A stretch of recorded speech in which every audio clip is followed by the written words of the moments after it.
morning to everyone. Sa mapagpalang umaga po, ngayong umaga. Luzon, Visayas, Mindanao, sa aking itong mga kaibigan, mga pastor, kapwa mga manggagawa. Purihin ang Diyos ngayong umaga sa buhay ng bawat isa. At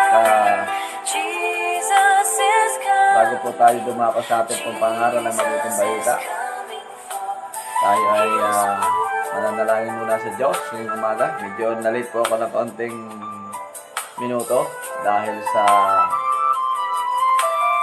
inaayos ko pa po yung ating phone. Amen.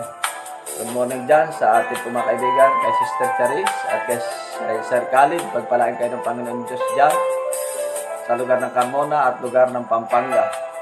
At dalahin ko ngayon pong umaga mga kapatid na patuloy tayong ingatan ng Diyos, pagpalain ng Diyos. Sa lahat ng naaabot ng live streaming na ito, ay patuloy po tayong magpanalanginan. Salamat sa ating pong kay Pastora Melody sa lugar ng Tokyo, Japan. Patuloy po kayong pagpalain ng Diyos.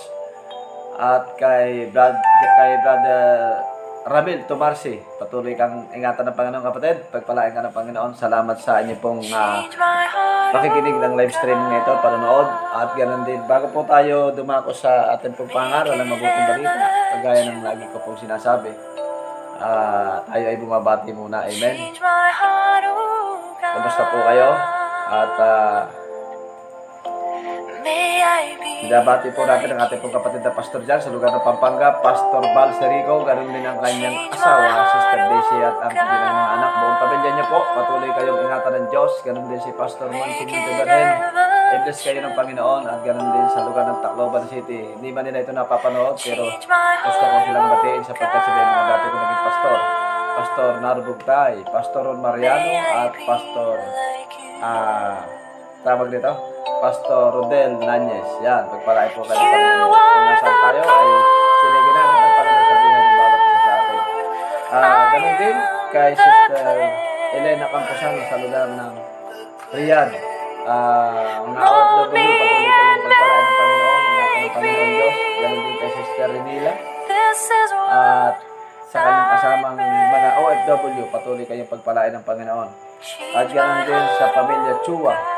Pamilya Chua kay Sister Bing, Sister Jengjeng, Brother Junjun, kay Brother Jun, kay Brother Edward. Hindi man nila napapanood ang live streaming nito. Araw-araw namin kayong ipapanalangin sa Diyos.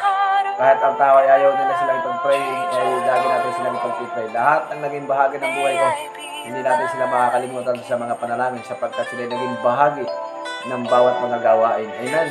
Patuloy kayong ingatan ng Panginoon, patuloy kayong pagpalain ng Diyos sa umaga ito. At ang Panginoon ang magpala sa buhay ng bawat isa sa atin. At ganoon din sa pamilya Austria sa lugar ng Abuyog, Leyte. Pagpalain kayo ng Panginoon dyan, Pastor Jezreel, Sister Mimi, sina Sister Pining, pagpalain kayo ng Panginoon, Brother Rogelio, lahat ng pamilya Austria. At ganoon din sa pamilya Nube sa lugar ng Batog, Abuyog, Leyte, mga taga Leyte. At Catbalogan City ng Samar. Yan, lahat ng mga pastor, Pastor Paul Lapora, Pastor Proel, Pastor Mabini, Pastor Rene, Pastor Jeremiah, sa lahat ng mga pastor dyan sa lugar ng Catbalogan City. At ganoon din sa lugar ng Sariaya, Quezon, kay Sister Lorna Galang. Yan, kay ganoon din kay Nakatutik, kay na Brother George, sa lahat ng iyong mga kapatid, buong pamilya Galang sa lugar ng Sariaya, Quezon. Yan. Sa pamilya Laurente, kay Brother Jason, Sister Malu, pamilya Oroga sa lugar ng Laguna City, pamilya Manipol, pagpalain kayo ng Panginoon Diyos. Brother JB, Sister Mara, pagpalain kayo ng Panginoon. At ganoon din sa lugar ng Tayabas, Quezon, mga taga Barangay Tungko, i-bless kayo ng Diyos. At kina Brother Banjo, Sister Erica, patuloy kang pagalingan ng Panginoon dyan sa lugar ng ospital sa Lucena City. Ang panalangin kayo makauwi ka na dito sa bahay. Si Sister Erica, patuloy po natin isama sa panalangin sapagkat siya ay ngayon siya ay nasa ospital. Meron po siyang karamdaman. Pagpray natin ang kanyang kompletong kagalingan. Ganun din sa mga kina Brother Jonathan, Sister Janice, mga taga-Girang, Samar, pagpalain ka ng Panginoon. Ganun din kay Pastor Jun ng Bohol. Yan. Ganun din sa lahat ng mga pastor dito sa lugar ng Luzon. Amen.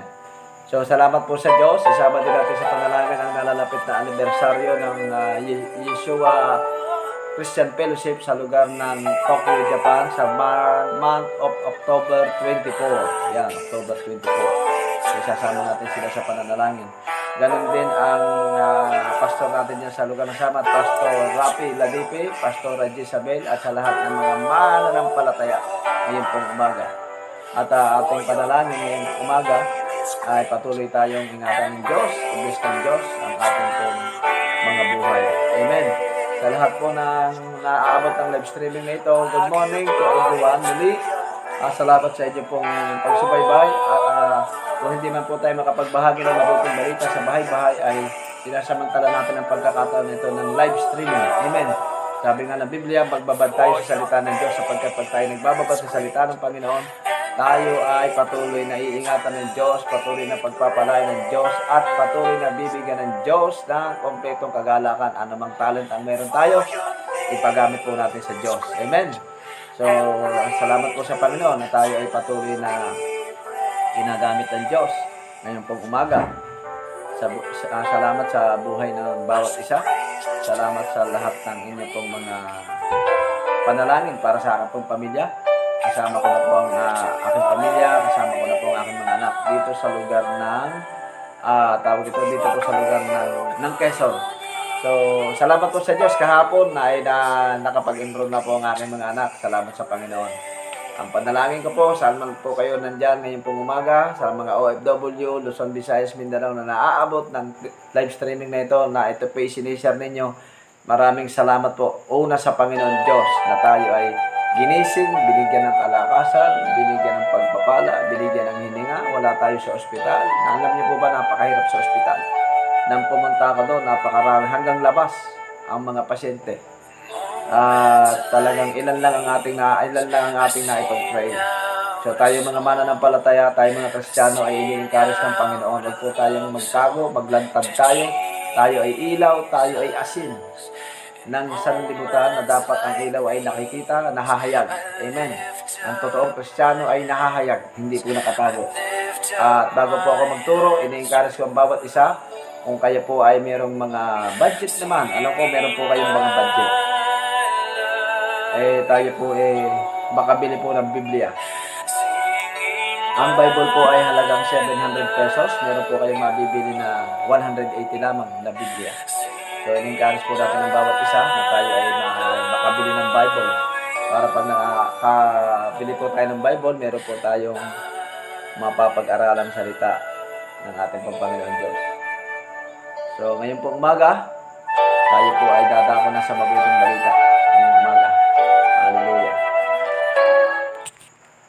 Purihin ang ating Panginoon Diyos. Sa inyo po mga Bible, simple lamang po pag-aaralan natin. Sa Book of Matthew chapter 25, ito po ang pag-aaralan natin ngayon pong umaga. Patuloy po tayong mag-aaral ng mabuting balita. Muli, salamat kay Pastor Edwin Lugar dyan sa lugar ng Chiba, Japan. Yan, patuloy kayong ingatan ng Diyos po dyan. Patuloy na maabot kayo ng live streaming na ito. Ganun din sa lugar ng Lucena City, kina Brother Banjo at Sister Erica. Ganun din kay Brother Janjan. Ganun din kay Sister Emily Camposano. Amen. Good morning po dyan sa inyo sa lugar ng Leyte. Nanay, tay, patuloy kayong pagpalain ng ating pong Panginoon Diyos. Ganito ang sinasabi ng Bible sa aklat ng Mateo, Kapitulo 25, talatang 15. Sabi po dito, at binigyan niya ng salaping ginto ang bawat isa ayon sa kanilang kaloob. Ang isa ay binigyan ng 2 salaping ginto at ang pangatlo ay binigyan naman niya ng 1,000 ginto. Sa ibang salin ng King James Version, at binigyan niya ang iba ng mga talento, ang isa ay 2 talento, ang isa ay 5 talento, at ang isa naman ay 1 talento. Sa ibang salin, at binigyan niya ang iba ng 1,000 salapi, at ang isa naman ay binigyan ng 2,000 salapi, at ang isa naman ay binigyan ng 5,000 salapi. Ito po ang pag-aaralan natin ngayon pong umaga. Tayo po muna ay manalangin sa Panginoon. Panginoon, salamat po o Diyos sa panibagong buhay, pagpapala, biyaya at himala na iyo pong pinagkaloob sa buhay ng bawat isa. Dalangin ko pa naman sa oras na ito Patuloy kang kumilos, patuloy mong ihayag ang iyong kabutihan sa buhay ng bawat isa. Patuloy mong abutin, patuloy kang magpala, patuloy mong palakasin ang bawat isa, Panginoon God. Bigyan mo ng pag-asa ang bawat isa, O Diyos, sa aking panalangin, patuloy kang gumawa, kumilos sa buhay ng bawat isa. Amen. Amen. Ang bawat mga nagbi-business, mga kapatid, ang mga may hanap buhay, lalo higit kung malaki ang kanyang business. Kapag malaki ang iyong business, ay nangangailangan sila ng tinatawag na mga tauhan. At sa kanilang mga tauhan, ang gagawin ng kanilang amo, ilalagay sila sa kanilang kung saan sila naka-assign. At matapos silang i-assign, iiwan sila ng kanilang amo sapagkat sila ay ipinagkatiwala sa kanila ang mga dapat nilang gawin para sa lahat ng mga magtatrabaho. At matapos iwan ito ng kanilang amo, papaalalahanan sila, bibilinan sila kung ano ang dapat gawin. At pagdating ng hapon o di kaya ay isang araw, dadating ang kanilang amo. At pag dumating ang kanilang manager, kapag dumating ang kanilang amo o ang kanilang boss, lahat sila ay bibisitahin at sila ay tatanungin. Alin yung mga bagay na nabibili at alin yung mga bagay na hindi nabibenta at alin yung mga bagay na nai-stock. So ngayon pong umaga, mga kapatid, ang pag-aaralan natin ay about spiritual inventory. Nais ng Diyos, ang bawat isa sa atin, magkaroon po tayo ng tinatawag na inventory. At ito, sa isang buhay Kristiyano, kapag hindi ka marunong mag-inventory, ganun din sa business, hindi mo malalaman ito na ikaw ay isang araw ay nalugi na pala. Isang araw, bumagsak na pala ang iyong negosyo at isang araw ay wala ka ng mga tauhan sapagkat ang mga tauhan ay nagnakaw. Wala ka ng mga tauhan sapagkat ikaw ay wala nang ipapasweldo. Ganun sa business. Ganun din sa ating pong spiritual na buhay. Una, natin pong pag-aaralan, kailangan, kumbaga sa business, meron tayong tinatawag na stock. Ang mga businessman, nagkakaroon sila ng tinatawag na stock. Alin yung mga produktong mabenta at alin yung mga produkto na hindi nabibenta. Alin yung mabili at alin yung mga bagay na hindi nabibili. So ngayon pong umaga, mga kapatid, nais ng Diyos sa buhay ng bawat isa sa atin, maunawaan natin ito. Dahil kapag hindi po tayo naging maingat at hindi natin naunawaan ang tinatawag na spiritual inventory, ay pwedeng isang araw, wala na tayo sa gawain ng Diyos. Pwedeng isang araw, wala ka na sa paglilingkod sa Diyos, at pwedeng isang araw, tayo ay tumalikod na sa Panginoon. Kaya mahalaga ang tinatawag na spiritual inventory. Amen. Una, natin pong pag-aaralan, kailangan nandyan pa yung stock. Ano po yung stock na tinutukoy ng ating pong Panginoon Diyos sa ating pong spiritual inventory? Tayo ay binigyan ng Diyos, ang kauna-unahan nating boss, ang kauna-unahan nating amo. Walang iba kundi ang ating pong Panginoon. Tayo ay pinapaalalahanan ng ating pong Panginoon ng mga dapat nating gawin. Ganun din sa mga mayroong business, ang mga tauhan nila ay pinapaalalahanan ano ang kanilang dapat gawin. Kung ikaw ay driver, gawin mo ang parte mo. Kung ikaw ay pahinante or helper, gawin mo ang parte mo. Kung ikaw ay tao sa tindahan, yun ang iyong gagawin. Kung ikaw ay tagalinis ng bahay, tagalinis ng bahay. Kung ikaw ay assistant manager, gagawin mo ang trabaho ng assistant manager. Ibig sabihin, kung saan tayo naka-assign, dapat ito ay ating magawa. Dapat ito ay ating matapos sapagkat babalik ang ating amo, babalik ang ating boss, at titingnan po yan ng ating manager kung tayo nagtrabaho ng maayos. Kaya kung ikaw ay nangangamuhan at ikaw ay patulog-tulog, ay hindi itataas ng Diyos ang iyong sahod. Pag nakita ka ng amo mo, pwede ka pang tanggalin. Subalit pag ikaw ay nagtatrabaho, ginagawa mo ito ng ayon sa kalooban ng Diyos, kahit ikaw ay napapagod na, hindi ka mapapagod, hindi ka mahihirapan. Bakit? Sapagkat ginagawa natin ito para sa Diyos. Ganon din sa Panginoon. Balik po tayo sa ating spiritual inventory, sa ating spiritual na buhay. Kapag ang utos ng Panginoon ay hindi po natin nagagawa, tayo po ay babalikan ng Panginoon at tayo ay tatanungin. Kaya sabi dito, sa teksto natin po pinag-aaralan, sabi dito sa Biblia, ang sabi ng Bible, at binigyan niya ang isa ng 1,000 salapi, at ang isa ay 2,000 salapi, at ang isa ay 5,000 salapi. Ibig sabihin, ang ipinagkatiwala ng Diyos, ito ay pinagkatiwala ng Diyos. Pag sinabing ipinagkatiwala, ito ay hindi atin. Anumang bagay ang meron ka ngayong umaga, ito ay hindi sa'yo. Kailangan mong maunawaan, yan ay galing sa Diyos. Hindi ka nagkaroon ng anumang bagay dahil magaling ka, dahil matalino ka, o dahil mataas ang gradong pinag-aralan mo. No. Anumang bagay ang meron ka ngayon, yan ay galing sa Diyos. At kaya dapat ang bawat isa sa atin, hindi tayo marunong magmalaki. Amen. Dahil kapag nagmalaki tayo sa Diyos, ibabagsak ka ng Diyos. At ito ang spiritual inventory na nais ng Diyos, tayo ay kanyang pinapaalalahanan. Ang sabi ng Panginoon, nang siya ay bumalik, nasaan ang binigay ko sa yung 2,000 salapi. Ang sabi ng isa, Lord, nandito po ang 2,000 ibinigay mo, akin pong ipinangalakal at tumubo po ng 2,000. Ito po ang 2,000 ibinigay mo sa akin at ito naman po ang 2,000 tinubo ko. Pagkatapos pinuntahan ng Diyos ang isa at ang sabi ng Panginoon, nasaan ang binigay ko sa iyong 5,000? Ang sabi ng isang katiwala, Lord, ang binigay mo sa akin 5,000, akin pong ipinangalakal at tumubo din po ng 5,000. Ito na po ang 5,000 ibinigay mo sa akin at ito naman po ang 5,000 akin tinubo. Lumapit ang Panginoon doon sa isa at ang sabi ng Diyos, nasaan ang ibinigay ko sa iyong 1,000? Ang sabi ng isa, Lord, ako po ay natakot.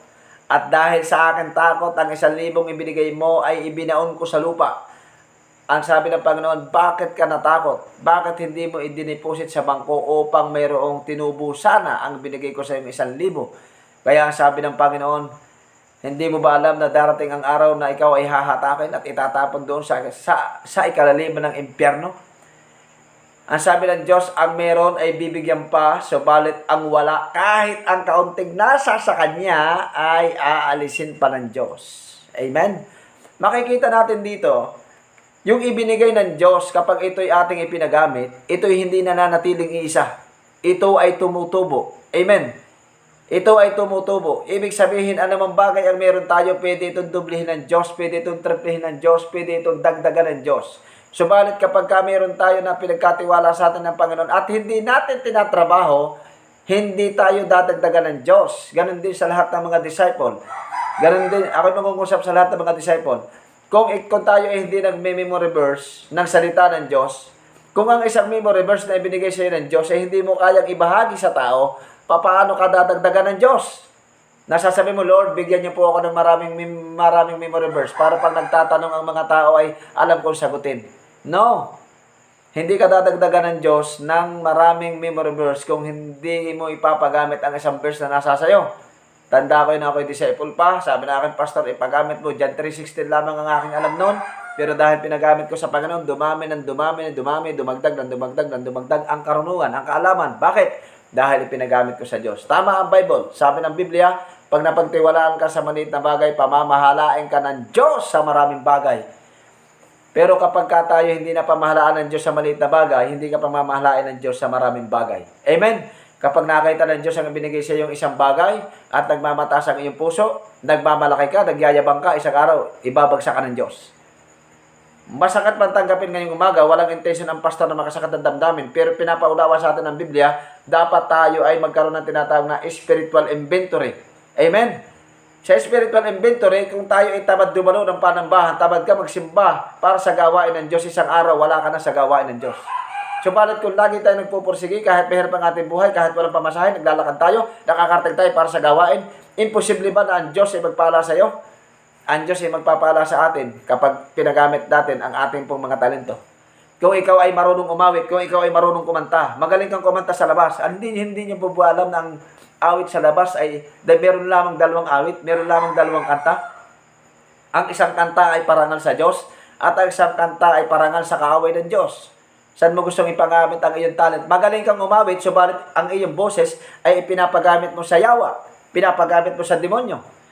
Ang talent na yan ay ibinigay ng Diyos sa atin para ang Diyos ay awitan, para ang Diyos ay parangalan, para ang Diyos ay mapahalagahan everyday ng ating buhay. Ang ating awit, ang ating boses, ang ating magandang boses, ang kantang para sa Diyos ay dapat maibalik sa Diyos. Subalit nakakalungkot, maraming Kristiyano, ang kinakanta pa nila puro pandemonyo.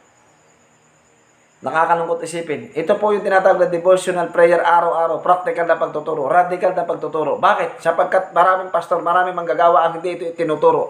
Takot silang mangaral na ang sinasabi nila ang mga member ay masasaktan. So what? Aklat ng Hebreo 4:12, wag po natin kalilimutan yun. Ang sabi doon, ang ang salita mo ay parang tabak na tingkabila ay talim. Pag ito'y tumama sa tao, ito ay masakit. Aba, ay pagka pala ang pastor ay nililihis mo ang iyong mananampalataya, ayaw mong sila'y nasasaktan, aba, ay hindi ko alam kung palangit ka. Amen? Ang sabi doon, ang talent na ito ay dapat ipagamit natin sa Diyos. Kinakailangan alam natin yung spiritual inventory. Maraming Kristiyano, ang sinasabi nila, sila'y mananampalataya, sila'y tagasunod ni Kristo, sila'y alagad ni Kristo. Pero ang makikita mo, hindi naman namumuhay ng para sa Diyos. Lihis ang kanilang ginagawa sa Diyos. Pero nagsasabi sila'y born again. Nagsasabi sila'y Kristiyano. At ito ang nais ng Diyos sa buhay ng bawat isa sa atin. Na tayo bilang mga mananampalataya, maunawaan natin ang ninanais ng Diyos sa buhay ng bawat isa sa atin.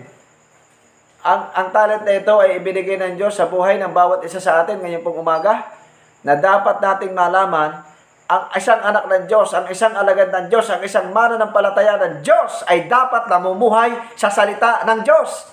Hindi mo pwedeng buhatin ang pangalan ng born again, hindi mo pwedeng buhatin ang pangalan ikaw ay Kristiyano, tagasunod ka, pero ayaw mong sumunod sa Diyos. Amen? Mas sinusunod mo pa ang kalooban mo kaysa sa kalooban ng Diyos. Anong klaseng Kristiyano ka? Anong klaseng mananampalataya ka? Ito ang nais ng Diyos sa bawat isa sa atin bilang mga mananampalataya. Matauhan tayo, magising tayo, mamulat tayo sa katotohanan. Amen. Nang isang Kristiyano, pag sinabing mananampalataya, pag sinabing born again, pag sinabing alagad ni Kristo, followers ni Jesus Christ, ibig sabihin, tagasunod tayo ng sinasabi ng Panginoon. Kaya maraming hindi naliligtas eh. Bakit? Dahil maraming Kristiyano ayaw gawin ang salita ng Diyos. Kung ano ang ginagawa ng mundo, ginagawa din nila. At pag hindi tayo naging maingat mga bilang mananampalataya ngayong umaga, isang araw, wala ka na sa gawain ng Diyos. At isang araw, kahit ikaw ay naglilingkod sa Diyos, wala ka sa Diyos. At isang araw, aharap tayo sa Diyos. At sasabihin ng Diyos sa iyo, nasaan ang binigay ko sa iyong talent? Maraming mga disciple, kakanta lang sila sa simbahan kung kailan nila gustong kumanta. Tutugtog lang sila sa church kung kailan nila gustong tumugtog. Mananalangin lang sila sa church kung kailan lang gusto nilang manalangin. Ano sabi ng Diyos? Huwag kayong makalimot sa panalangin araw-araw. Book of Acts chapter 2. Verse 41, ang sabi doon, verse 42, at sinilang si panatiling matibay sa ang mga apostol sa pagsasama-sama, pagputol-putol ng tinapay, at pananalangin. Araw-araw. Hindi po sinabing kung kailan mo lang maisip. Hindi sinabi sa Biblia na kung kailan mo lamang gustong manalangin, saka ka mananalangin. Ang sabi ng Biblia, everyday, araw-araw na pananalangin. Hallelujah. Kaya kapag ang isang pastor, ang isang disciple, ang isang mananampalatayang tamad manalangin, makikita mo ang kanyang paglago. Makikita mo ang kanyang paglagong espiritual. Kapag ikaw ay mapanalanginin, ang sabi ng Biblia, malapit ka sa puso ng Diyos. Kapag lagi ka nagbabasa ng salita ng Diyos, malapit ka sa puso ng Diyos. At ang sabi ng Biblia, Joshua chapter 1 verse 8, huwag mong kaligtaing basahin ang aklat na ito araw at gabi upang matupad mo ang lahat na nakasulat doon, at sa ganun ay magtatagumpay ka at giginhawa ang iyong pamumuhay. Kung gusto mong magtagumpay, kung gusto mong maging maginhawa ang iyong pamumuhay, ang sabi ng Biblia, basahin mo ito araw at gabi. Ang matagumpay na Kristiyano. Una, ang isang matagumpay na Kristiyano, dapat meron kang dalang Biblia kapag ikaw ay nandoon sa simbahan. Ang isang tunay na Kristiyano, bumili ka ng Biblia. Amen? Magdala kayo ng salita ng Diyos. Sapagkat ang sabi ng Biblia, mga kapatid, ang sino mang magmakahiya sa aking salita, sa harap ng mga tao ay ikakahiya ko rin naman sa harap ng aking amang nasa langit. Kapag nahihiya kang magdala ng Biblia, kapag takot kang magdala ng Biblia, takot kang makita ng kaibigan mong ikaw ay may dalang Biblia, ibig sabihin hindi ka tunay na mananampalataya. Ikaw ay isang huwad na Kristiyano. Ikaw ay nagpapanggap lamang na Kristiyano. Ikaw ay nagpapanggap lamang na born again. Amen? At ito ang nais ng Diyos sa malaman mo ngayong umaga. Magpakatotoo na tayo ngayong umaga. Kung hindi mo kayang buhatin ang salita ng Diyos, huwag ka nang magpatawag na born again. Hallelujah. Nakakalungkot isipin. I'm sorry. Pero ito ang isang nakakalungkot na Kristiyano. Maraming mananampalataya, ginagamit nyo lamang ang simbahan para kayo tawagin born again. Pero ang totoo, hindi tayo namumuhay sa salita ng Diyos. Ito yung spiritual na inventory. Kapag hindi tayo marunong mag-inventory, nagpapatuloy tayo sa gawain ng Diyos, pero ang ginagawa mo sa yawa. Ang ginagawa natin sa kaaway ng Diyos. Dihis ka sa pamantayan ng Diyos. At isang araw kapag namatay ka, titiyakin ko sa iyo, hindi ka papasok sa langit. Kaya kung hindi ka kayang bugbugin ng pastor mo ngayong umaga, ako lalati ko sa iyo. Maraming pastor nililihis ang pangangaral. Maraming pastor hinihimas ang mananampalataya. Maraming pastor offering lang ang pangangaral. Maraming pastor pag-ibig lang ang pangangaral. Dapat pag-ibig lang, dapat pag-ibig lang. Ba't hindi nyo ipangaral ang kasalanan? Kaya ang mga mananampalataya namumuhay sa kalukuhan. Kaya mga manggagawa, kaya mga disciple namumuhay sa kalukuhan. Bakit? Dahil maraming pastor hinihimas ang mananampalataya. At maraming pastor din ang hindi namumuhay sa salita ng Diyos. Subukan mong manindigan sa salita ng Diyos. Ano kaya ang magiging picture? Ano kaya ang magiging itsura ng simbahan kung ang bawat disciple, kung ang bawat mananampalataya lamang ay mamumuhay sa salita ng Diyos? Amen? Ang sabi ng Bible sa Book of Acts, dahil nakita ng mga tao ang mga mananampalataya ay namumuhay sa salita ng Diyos, ang sabi ng Biblia, 3,000 kaluluwa ang naligtas, 3,000 ang sumampalataya sa isang araw. Bakit? Sapagkat nakita nila na sila'y namumuhay sa salita ng Diyos. Kung gusto nating ang salita ng Diyos, kung gusto nating ang mga tao ay maligtas, kung gusto natin ang mga tao ay mabago, dapat makita ng Diyos, dapat makita ng mga tao na tayo mismo sa ating sarili, tayo ay binabago. Amen? Kung nais natin ang ating mga anak ay mabago, kung ikaw ay isang ina ng tahanan, kung ikaw ay isang tatay ng tahanan, dapat nakikita ng ating mga anak na tayo mismo, bilang mga tatay, bilang mga nanay, dapat tayo mismo ang nababago. Para ang mga anak meron silang pagkokopyahan. Amen? Para ang ating mga anak meron silang pagkokopyahan. Anong klaseng Kristiyano tayo ngayong umaga? Kung hindi ka marunong mag-inventory, kung hindi mo pa naririnig ang isang pangangaral na ito, kung ikaw ay matanda ng pastor, magpasalamat ka dahil mayroong batang pastor na nagtutuwid sa atin.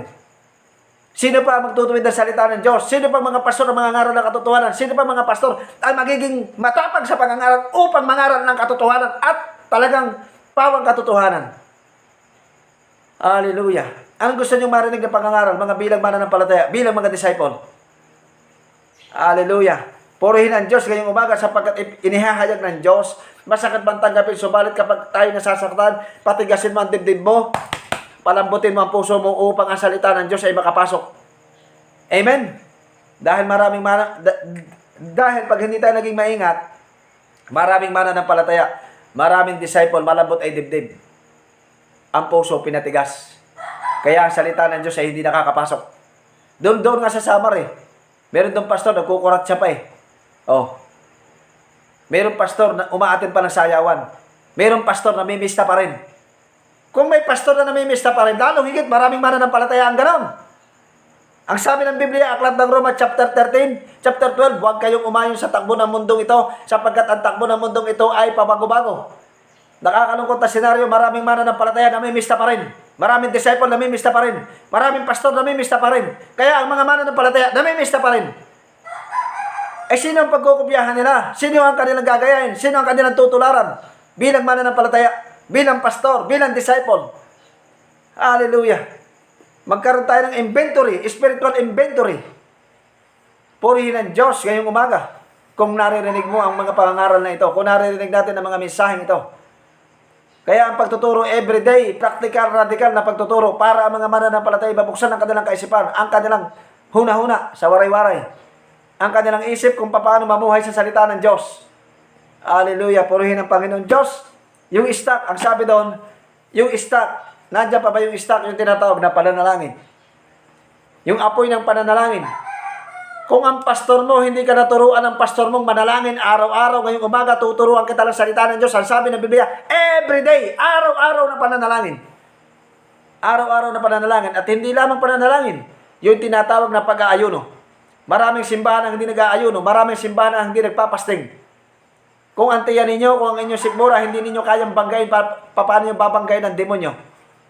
Amen? Hallelujah, purihin ng Diyos ngayong umaga sa buhay ng bawat isa sa atin. Mga mananampalataya, mga disciple, nakikiusap kami sa inyo. Magpakatotoo na kayo. Mamuhay kayong kawangis ng Diyos. Mamuhay tayong kawangis ng Diyos. Hallelujah. Lord, salamat po, Panginoon. Alam niyo yung original na mga ngaral? Basahin mo ang Book of Acts chapter 2. Walang mabait na mangangaral. Ang sabi ng Biblia, matatapang silang mangaral.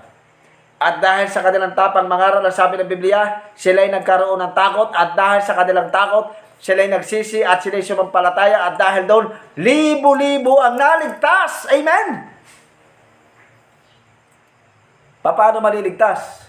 Kung ang isang pastor ay takot magturo ng katotohanan. Takot siyang manindigan sa katotohanan. At ito ang nais ng Diyos sa buhay ng bawat isa sa atin. Mamuhay tayo na mayroon pong katotohanan sa salita ng Diyos. Ito ang nais ng Diyos sa buhay ng bawat isa. Spiritual inventory. Sabi ng Diyos, kung meron kang kaloob, ba't hindi natin ibahagi? Meron kang talent sa pagbabahagi ng salita ng Diyos. Meron kang pagbabahagi sa salita ng Diyos. Ang pagbabahagi sa salita ng Diyos ay ano? Ang paghayo.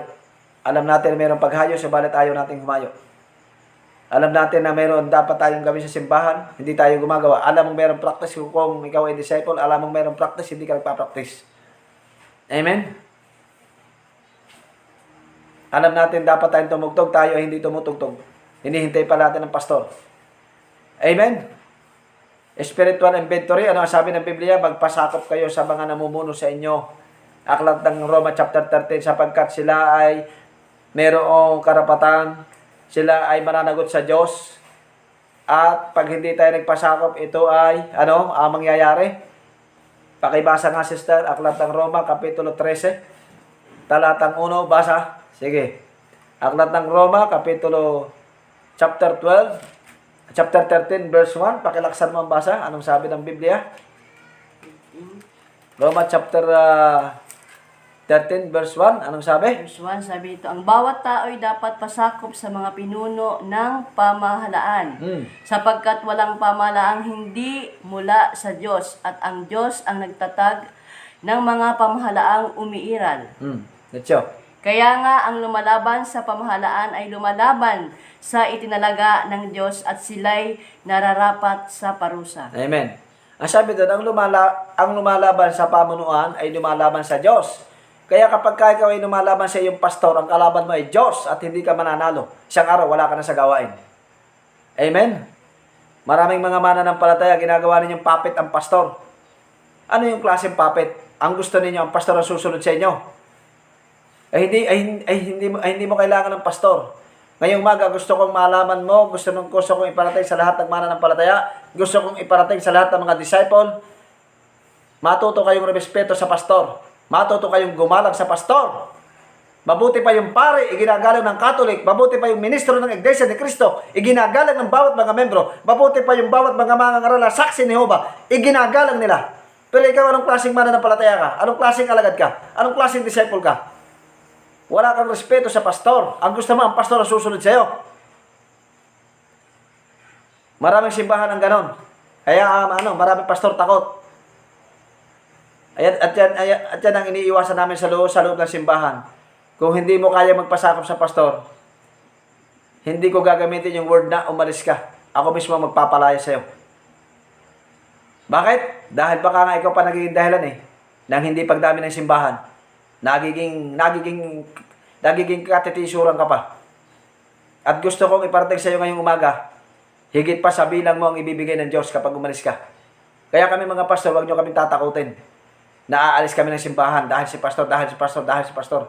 Hindi mo na kailangan takutin ng pastor. Kung ako ang pastor mo, palalayasin kita ng simbahan.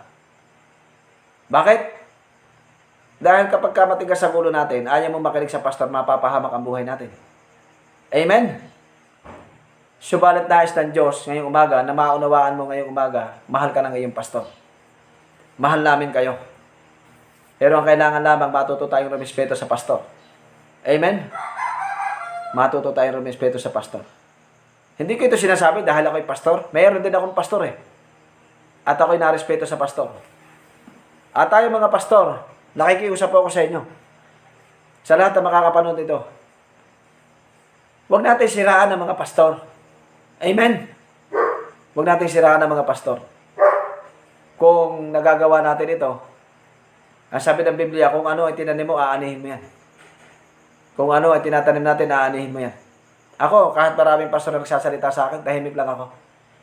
Yung mga pastor na negatibo na nagsasalita sa akin, I pray na mapanood mo ito, mananatili ka na lang sa kalagayan mo na yan. Ang trabaho mo na lang, manira ng manira. Ano ang trabaho ng demonyo? Book of John chapter 10 verse 10, pumunta rito magnanakaw upang magnakaw, pumatay at magwasak. Kapag ikaw ay pastor, ang trabaho mo magbuo, hindi magwasak. Kapag ikaw ay disciple, ang trabaho mo magbuo, hindi magwasak. Amen? Maraming pastor, nakablock ako sa kanilang FB. Anong klase pastor kaya ito? Maraming pastor, nakablock ka sa FB. So what? Basta malaga, hindi ko kayo binablock. Ayaw ko kasing maging kagaya ninyo. Baging totoo na tayo. Lahat tayo nagkakamali. Yes, hindi po tayo perfecto. Lahat tayo nagkakamali. Tama yun. Lahat tayo nagkakamali.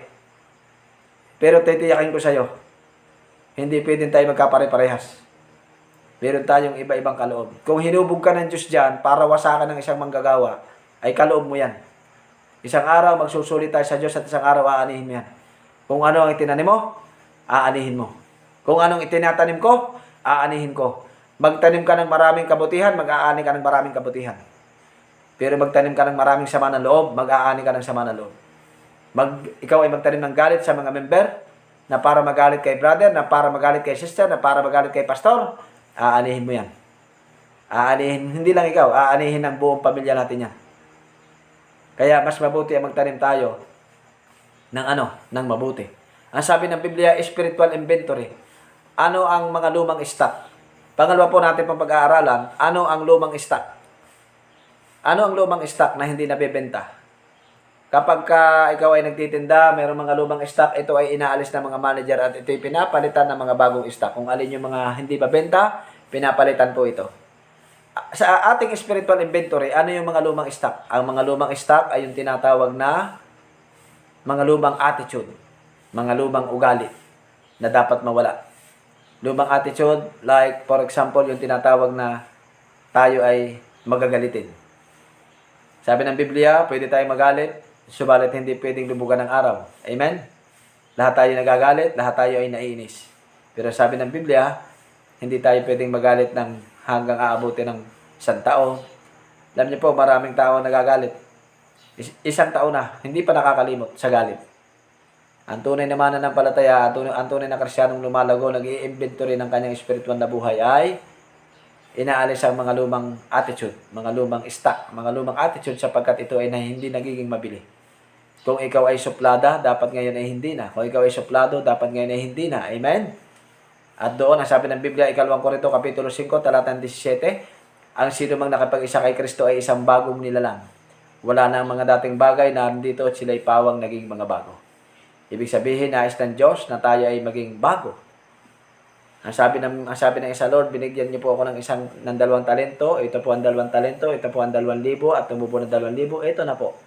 Lord, binigyan niyo po ako ng 5,000. Ito po ang tinubo kong 5,000. Ito na po. Ibig sabihin, ang ibinibigay ng Diyos sa atin, dumadaan lamang sa atin at kailangang ibigay natin. Kung nais po natin pagpalain mga kapatid, hindi po tayo binibigyan ng Diyos na para sa ating sarili lamang. Kundi ito'y para itulong natin para sa iba. Amen? At ganun din sa salita ng Diyos. Kung binigyan ka ng Diyos ng isang verse, ng 2 verse, 4 na talata, 5 talata, kailangan ibahagi natin ito. Para sa iba, para ang verse din ay padami, ng padami, padami, ng padami, at habang dumadami ang mga talatang alam natin, hindi po para tayo lumaban ng debate, kundi dumadami ang ating pong alam ng mga talata, sapagkat para ibahagi natin sa iba, at ito'y magdulot ng kalakasan sa buhay ng bawat isa sa atin. Amen? Hallelujah. Purihin ng Panginoon Diyos ngayon pong umaga.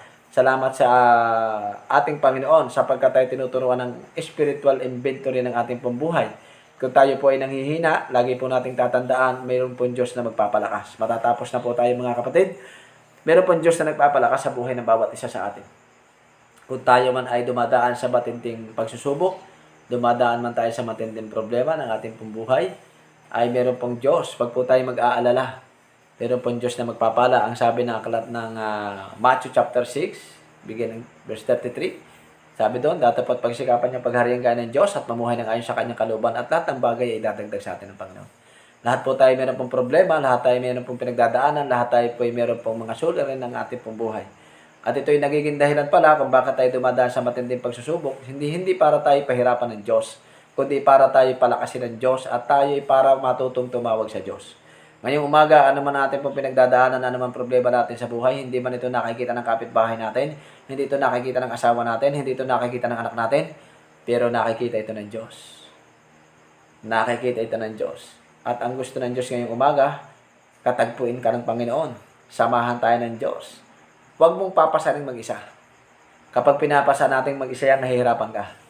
Pero kapag ka sinabi mo, Lord, tulungan niyo po ako sa problema kong pinagdadaanan.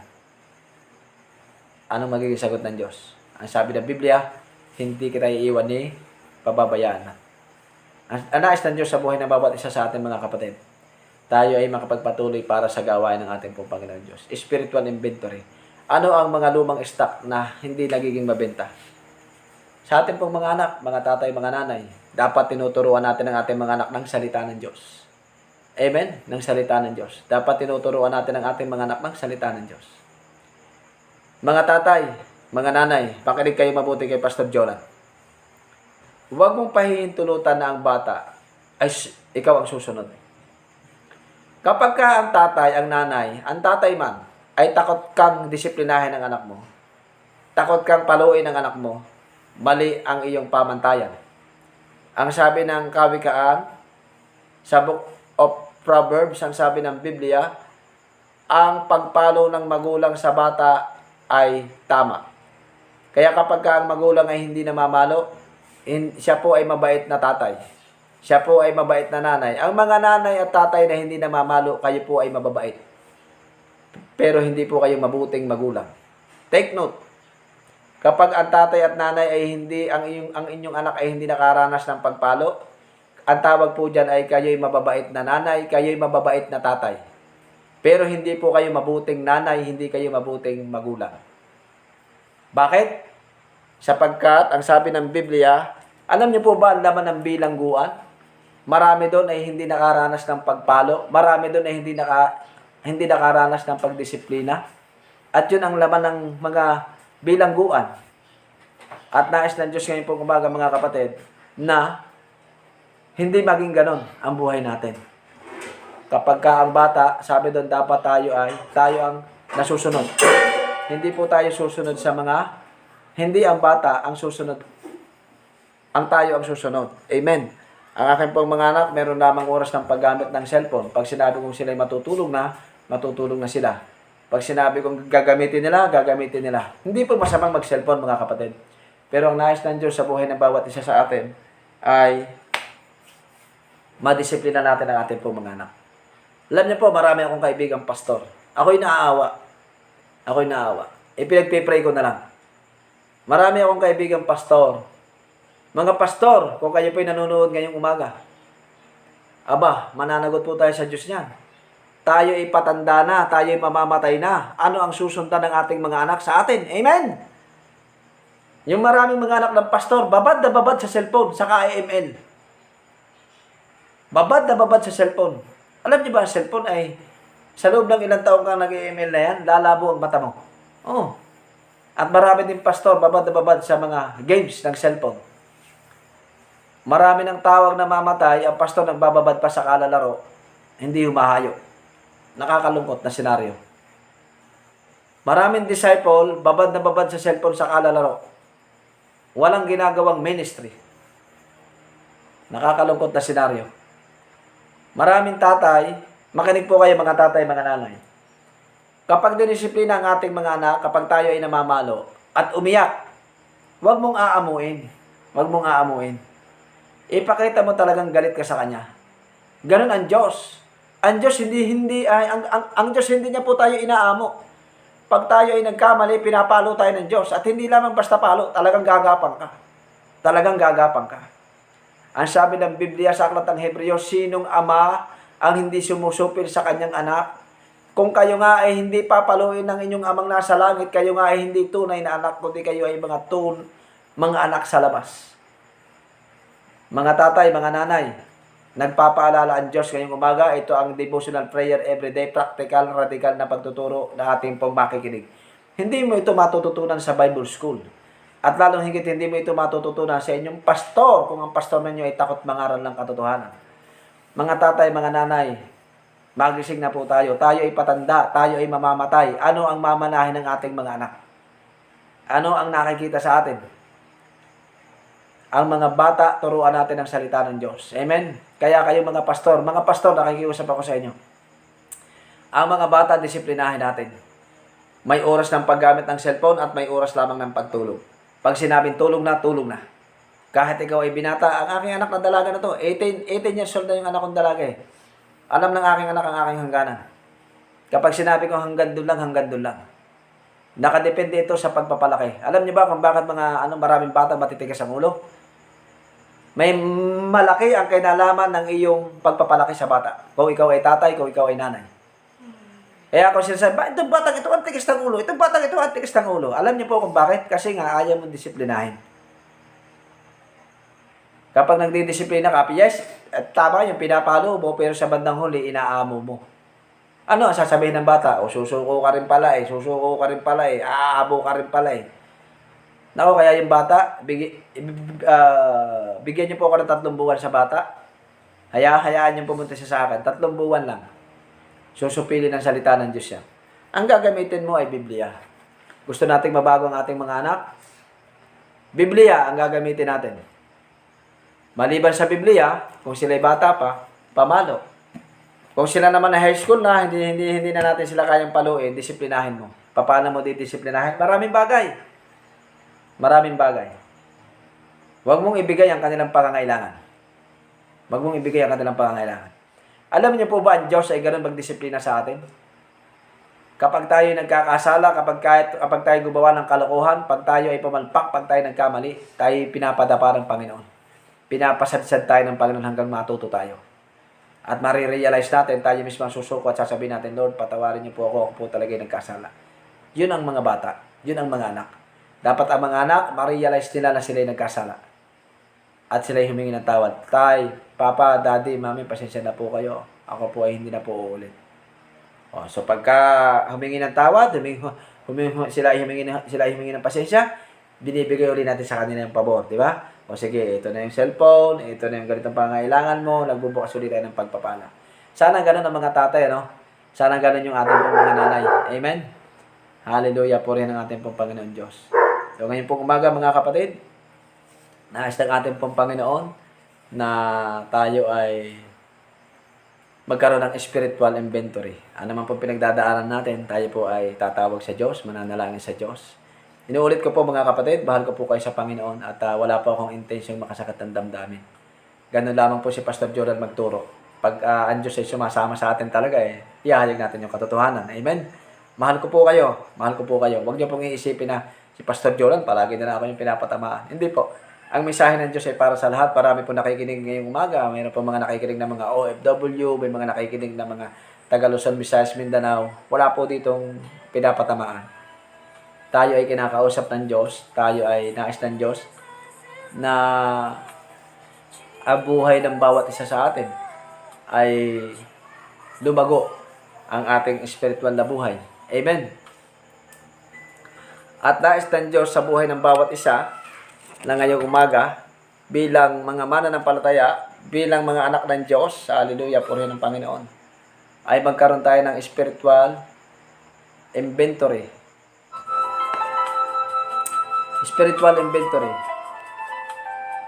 Ano po yung mga lumang stock na hindi nagiging mabili sa buhay natin?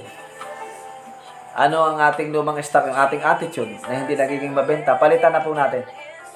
Amen. Kung tayo ay tamad dumalo, ini-encourage ko po kayo na kayo ay lagi nang dumalo sa gawain, mga nanay, mga ate, mga kuya.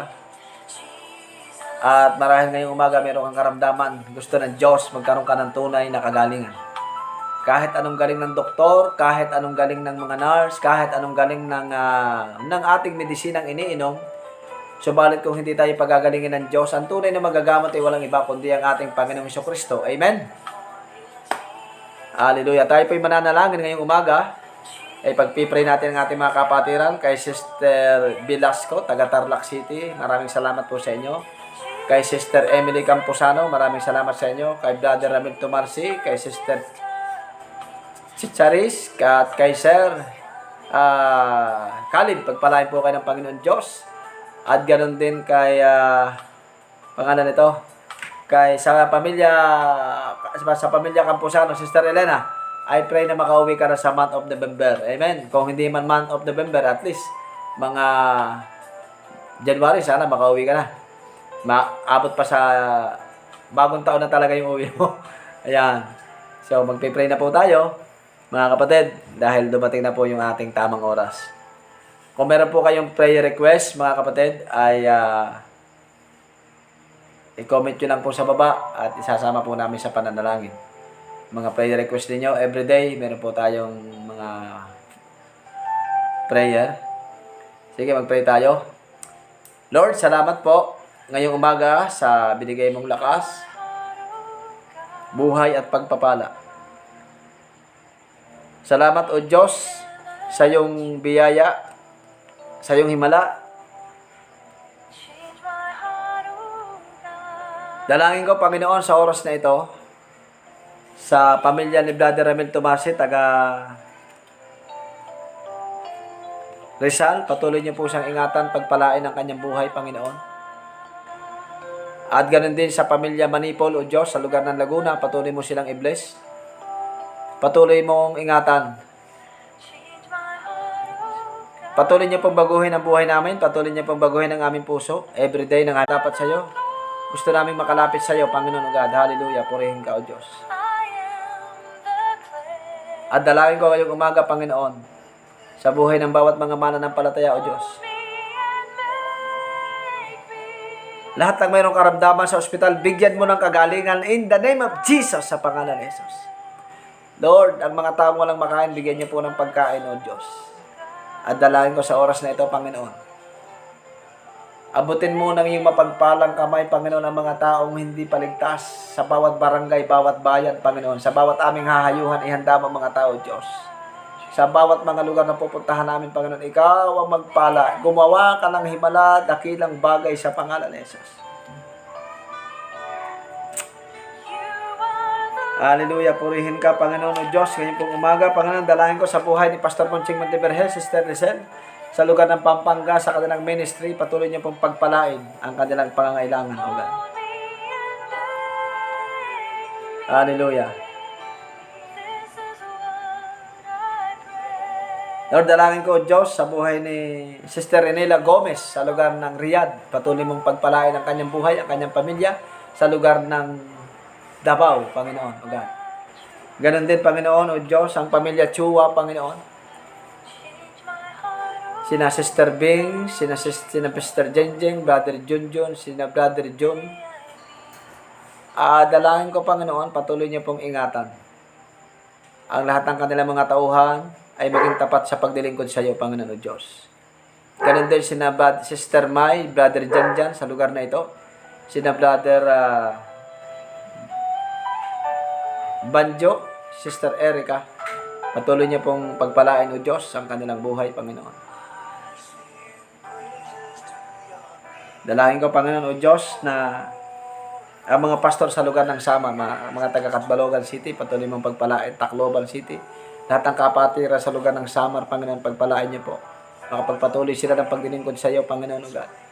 Sina Brother Arvin, Panginoon, Sister Annalyn, Panginoon God, meron siyang planong pumunta ng Saudi, Panginoon God, sa labas ng bansa, patuloy mo siyang tulungan sa kanyang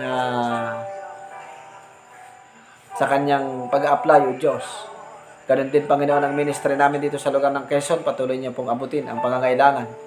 Ilagay niyo po sa aming puso ang kagalakan, ilagay niyo po sa aming puso ang kasiyahan ng pagdilingkod sa iyo, Panginoon. Tulungan niyo po sina Brother Janjan, Sister Mai, Panginoon, sa kanila pong pagmiministeryo, O Diyos. Hindi maging hadlang, Panginoon, ang kanilang trabaho, O God. Dalangin din namin sa oras na ito, Panginoon, ang buhay ng bawat isa. Lord, dalangin ko, O Diyos, sa buhay ng pamilya Austria sa lugar ng Abuyog, Leyte. Patuloy mo silang pagpala at ingatan, O God. Lord, pinupuri ka namin, pinapasalamatan sa umagang ito. Marami ka pang mga dakilang bagay na gagawin, O Diyos. Hallelujah. Lord, purihin ka, pasalamatan ka, O Diyos. Salamat po, pinupuri ka namin sa umagang ito. Ganon din si Pastor Balserigo, Panginoon. Palaguin mo ang kanyang spiritual sa pangalan ni Jesus. Ang kanyang asawa, ang kanyang mga anak. Sila Brother JC sa lugar ng Korea, patuloy mong ingatan, O Diyos. May kanya-kanyang antas, may kanya-kanyang panawagan, subalit akin dalangin, Panginoon, ng spiritual na paglago. Hindi porke po kami, pastor, kami malalago. Magawa po namin magbabad sa iyong salita. Magbabad, mauhaw, magutom sa iyong salita. Everyday ng buhay namin, Panginoon. Tulungan niyo po ang bawat mga pastor, O Diyos. Pinupuri ka namin sa pangalan po ng iyong anak na si Jesus. Amen. Amen. So, maraming salamat po, mga kapatid. Umaga na naman, alas 6 na naman. So, salamat, Sister Ceres. Kumusta na lang sa inyong pastor dyan? Mga kapatid, hanggang sa muli, bukas, patuloy tayong ingatan ng Panginoon. Ganun din sa taga-Samar, belated happy birthday. Belated happy birthday. Sa mga nag-birthday kahapon, belated happy birthday sa iyo. I pray na marami kayong handa. Amen. Hallelujah. Ayan. Kumusta sa inyong pastor? Kay Pastor Isabel. At kay Pastor Rapi. Yan. Kumusta din kay Pastor, ang pantawag nito? Yung pastor nyo sa Calda. Yan. Si Nonoy, Pastor Nonoy. Yan. So, God bless po. Ang pagsama ng Diyos, pagkilos ng Diyos, ay laging sumaatin. I-bless tayo ng Panginoon. God bless po. Ang pagsama ng Diyos, pagkilos ng Diyos, ang pabor ng Diyos, ay laging sumaatin. Amen. God bless po.